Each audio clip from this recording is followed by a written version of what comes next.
Welcome to Shorty SuperCoach. What's going on, guys? Hope you're doing well. Look, I've just been having a pretty chill day today. Just watched a bit of the Boxing Day test. Even tried to clean some of my room, which, if you could see it right now, doesn't really look successful at this stage. But look, today I just wanted to talk about four blokes that I reckon are ready to go bang. And you would have seen them named in my side the other day, so it's probably nothing new to you if you've been watching my last few videos. But I'll go through them. I reckon they've never broken through the 115 barrier before because they're still pretty young, but I reckon they're all going to break through 115. And look, I think one or two of them might just nudge 120 average this year. But look, the real reason I wanted to jump on today is I just want to tell you a little story from some going-ons of today in the Shorty household, and just some strange stuff, right? So look, it's not a Tinder story either. I'm sorry. I'm sorry. If only. But so my sister, I live with my sister at the moment, another housemate, and my sister, she's involved in this group. I've joked about it as being a cult, but it's this group where they do like meditation and relaxation breathing, and they jump into ice baths and that type of thing. Bit of a hippie vibe, alternative sort of stuff, but hey, works for her, credit to you. Anyway, today she's going to a festival tomorrow with one of these other hippie friends. So the friend came over today and was just staying for the rest of the day before they left tomorrow. And I'm like, oh, yep, no worries, fair enough. All good. Seems quite nice, cool. And I'm locked and loaded. I'm watching the Boxing Day test. Things are great. It's like 11 o'clock. I'm in the prime of my life here. How good are holidays? And then it's lunch in the cricket. So I'm like, I'll sneak in a bit of a gym session here. I'm in the gym, just punching a bit of bench press out. I'm thinking, this is great.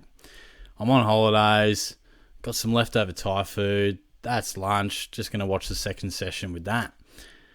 So I finish the gym and I roll in, and this friend is sitting in my lounge room, listening to like some relaxation, lo-fi music, reading a book, and I'm like, bro, it's Boxing Day, mate.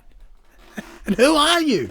Get out of my lounge room, mate. I want to sit down and I want to eat Thai food and I want to watch Travis Head smash the ball to all parts of the MCG. And I'm like, what is happening? Look, tell me if I'm wrong. Am I out of step there? I thought it was just a little bit odd that... I mean, hey, by all means, make yourself at home. But, mate, it's Boxing Day. That's about the cricket, my friend. Anyway, I was like, this is strange. So I head to my room. It's like, I'm not going to make a big deal over it. These things happen. She was quite nice. So, I should note that. She was a nice person. So I just went into my room, bought me Thai food, litre of milk, watched Signal KO. Fair enough. That's working away. And then, it started raining in the cricket anyway. So I was just listening to SEN, just a bit of talk back and all that stuff. That's when I started cleaning my room. And then I'm like, I need some shelves and drawers for my clothes. I'll duck out to Kmart. And I'll come out of my room. And I'm like, oh, what the hell? She's lying down in the hallway, like meditating. I can only assume. Like relaxation vibes, like big deep breath in. Big exhale out. That's what I'm like. And hey, again, all credit to you. If that's your go, be my guest. But why are you doing it in the hallway? What's happening there? I was like, what the hell? And then I had to, my sandals were like in that rumpus room area. So I had to like awkwardly sort of sneak over and like grab my sandals and duck off without like interrupting this deep meditation. It was just so strange. But hey, each to their own, But I was just like, what's happening here? Like, what world am I living in today? But just strange. But let me know. I mean, is that strange to you guys out there? How would have you reacted if you just had some stranger just really settling in? But I should say, very nice person. I drove them to their party tonight and we had a good chat and that. But I was just like taken back. What was that about? Anyway, the strange things that happen, hey. Let's talk some SuperCoach though, shall we? Now, like I said off the top, 4 blokes, 4 starting midfielders for mine. I'll also have Sam Walsh in there at this stage. It's very early days, but I reckon they'll all break through the 115 barrier. And Tom Green's the first man I'm going to talk about. And I'm not going to spend too much time on these guys because they're superstars and you know all about them. But I think Green has just made that progression. You often see this. So this is what we like to look out for too. Mini breakout, 79 to 97. And then a real establishing of their premium year. Because often with our primos, we like to have a bit of confidence that they've done it before, like McRae did all those years, or Bontempelli, or Laird, or Jack Steele for when he was doing it. I'm going a bit next generation here and sort of predicting that 111 is the start of 4 to 6 years of 110 plus with some prime years in there. And I think his inside ball winning ability, he's just a bloke that you feel like he could wear the Brownlow medal at some stage. Had some really good footy in the finals as well. Like great numbers there. He tackles hard, bulk clearances. He can have a clanger or two, there's no doubt about that, because he does win so much pill on the inside. But this fella, probably the only criticism you might say is he handballs a bit too much. We do like our premiums to be kickers, but look, superstar, I'm happy to lock him right in. Next fella, Luke Davies-Uniacke, who I've just probably butchered the spelling there. Unicake, nice. Again, 113, so it doesn't need a boost too much. But again, we'll see. The last couple of years, he's had primo seasons at times and then interruptions within that. Like his back half of 22 was ridiculous. And then this year was interrupted. Again, he finished super strong.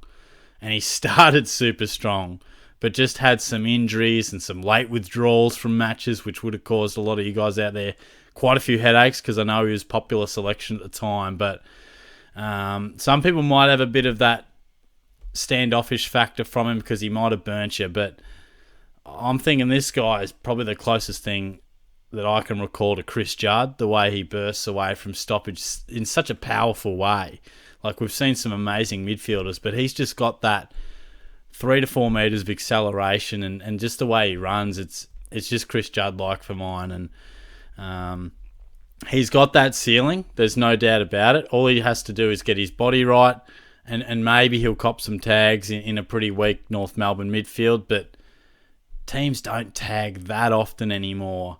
And he's going to be better dealing with that this year than he was last year. It's just something he'll cope with. So definitely, I think he's a bloke that'll feature in our midfield premium setup a lot over the next 5 to 7 years.